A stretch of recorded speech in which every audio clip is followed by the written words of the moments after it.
Right, Stranger Things, it is ended. It is over. I've got some thoughts. That was a long episode. 2 hours, or thereabouts, just over. Long, long time. First and foremost, I guess, mainly, is it satisfying?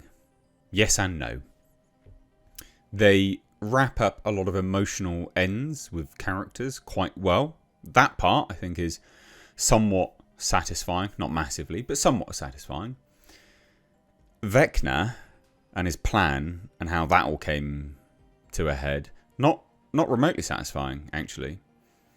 I'm still left wondering and thinking to myself, they really did, I think, begin just to make stuff up as they were going along, because if this is the plan that they had all along, which is what they claim to have, that's what they claim, the Duffer Brothers claim, is that this was always the plan. I think to myself, it's a really dumb plan, and it doesn't seem to make a lot of sense. So, as a boy, Henry came into contact with a scientist. He got shot in the hand, then he bludgeoned the scientist to death. Opened up the suitcase. The suitcase had in it some chaos particles from the Upside Down, and the Mind Flayer said, "Work with me," and the scientist was like, "Don't give in to it." And so the Mind Flayer was always its own thing, but Vecna was also its own thing, but they were also connected, and they were working together. They were working together to bring the Abyss to Earth for reasons. That was it, I guess. The grand plan was smush the Earth with the Abyss? Why? Like why?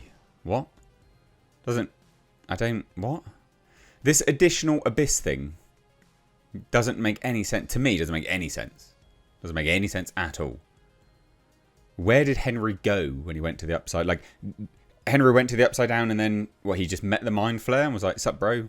We're going to work together now and do this master plan of bringing the Abyss." I don't know. What came first? Did they create the Upside Down?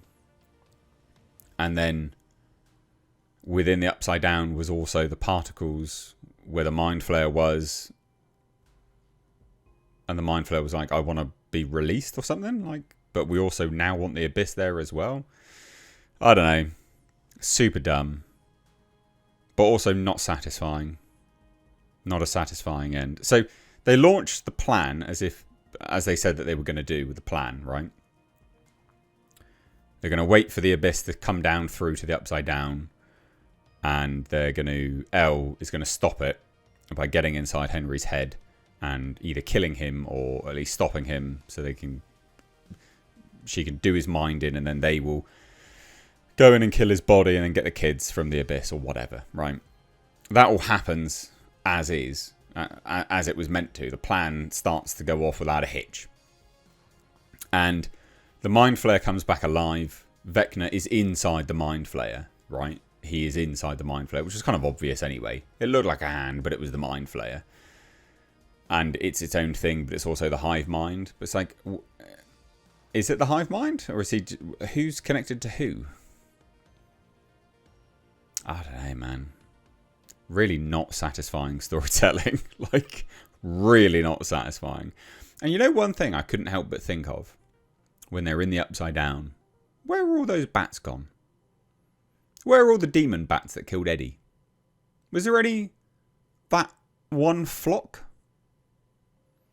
Only a singular flock of demon bats. And they had their fill? And they're all gone now? What? What? Where are they? Because they were up in that radio tower in the Upside Down for quite some time. Where are those demon bats, mate? Where are they? Anyway. Oh. If you've watched this, you've watched the final episode. Did you like the part where they stop midway trying to save the world? Will and was it Steve? No, not Steve, is it?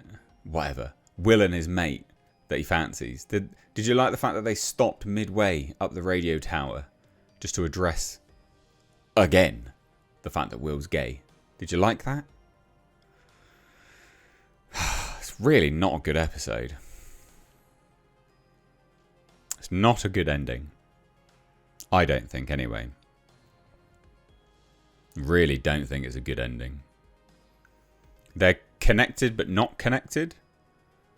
So when the Mind Flayer comes to life, 11's there as well, because she has to go and actually fight Vecna in the real world. Ugh, it's very convoluted, but not in a good way. It's a really savage end to what started so promising. Now, I'm not going to say that this is on par with like Game of Thrones Season 8. It's not. But there are a lot of really dumb plot holes just left over at the end. Lots of things are just, nah. 11, the plan is to blow up the Upside Down, obviously, to destroy it. Vecna does get killed, right? Joyce Byers. 11 kills him by impaling him inside the Mind Flayer after the Mind Flayer gets killed.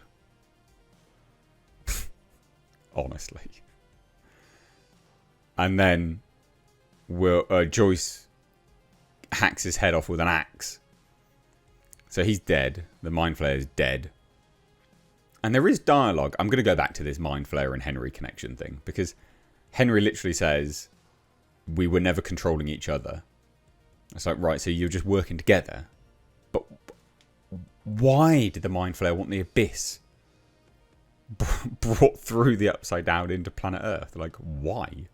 For what reason? This is why I just think they were making it up as they went along. Because the Mind Flayer as an entity itself was cool. And then they did the old switcheroo and was like, actually, there's someone behind him. And you're like, that's lame, man. That's really lame. And they did imply that it was always Henry as well. They did actually imply that it was always Henry doing all of this. I remember them implying it. It's lame as piss. Super lame. Anyway, they all live happily ever after, aside from 11, who probably dies in the Upside Down, but probably doesn't. Who knows? It's left ambiguous. You know, we see her die. Kind of. She gets blown away when the Upside Down gets blown away. But is it an illusion from Callie, whatever her name is? Her sister. Maybe. Sure. No one cares. At the very least, we don't have to see Millie Bobby Brown's, say that 10 times really quick, stupid one-note facial expression anymore. Which, again, reared its ugly head in this episode. Man, I don't know. I was not such a fan. But then they spent quite a lot of time after these quick, dispatch of Vecna to wrap everything up. Hopper proposes to Joyce. That was quite cool. Like, there was a lot of happy endings. Not like that, you dirty buggers. And some of that stuff, like I said, the emotional payoff, that's satisfying. But somewhat satisfying. But as a whole, dreadful. Like, actually dreadful. So the experiments by Popper is what created the Upside Down.